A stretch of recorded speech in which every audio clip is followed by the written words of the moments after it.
Good evening बंधुरा আমার নতুন একটি ভিডিওতে তোমাদের অনেক অনেক ভালোবাসা। আজকে সন্ধ্যা থেকে ভিডিওটা স্টার্ট করছি। এখন রেডি হয়ে নিয়েছি, একটু বাজারে যাব, অনেক কিছু কেনার রয়েছে। এই যে বেরিয়ে পড়েছি। আমাদের বাড়ি থেকে পালপাড়া বাজার হচ্ছে 5 মিনিট সময় লাগে, বাট একটু অন্যদিকে দরকার রয়েছে বলে আমরা গাড়িটা নিয়ে বেরোলাম। তো দেখো বাজারে যাচ্ছি, কিছু সবজি বাজার করার আছে, ছেলের কিছু খাবার নেওয়ার আছে, আর এক্সট্রা অনেক কয়েকটা কাজ রয়েছে, ওই জন্যই বেরিয়েছি। নাহলে ঠান্ডার মধ্যে আমি খুব একটা বেরোই না। এই দেখো বাজারে চলে এসেছি।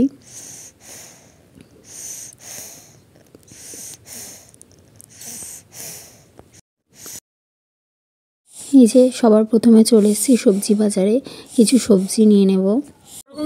100 টাকা কিলো হবে, সেই মিষ্টি না হলে পারে, সেই মিষ্টি 100 টাকা কিলো। আমার বাজারে গিয়ে নিজে হাতে যে কোনো জিনিস বাজার করে নিয়ে আসতে ভীষণ ভালো লাগে।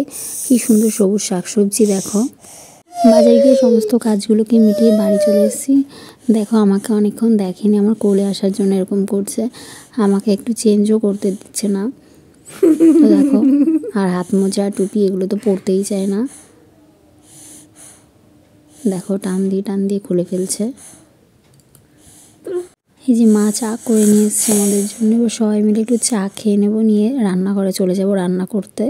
এই যে এবারে সোজা চলে এসেছি রান্নাঘরে। বাজার থেকে আসার সময় একটু চিকেন নিয়ে এসেছিলাম, সেটাকে এবার সুন্দর করে একটু রান্না করে নেব।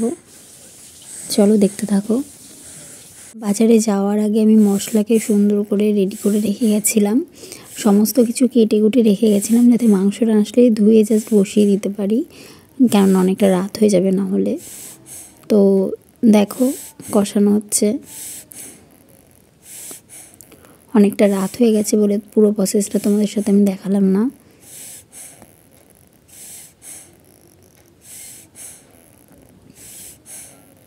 এবারে জল দিয়ে দেব।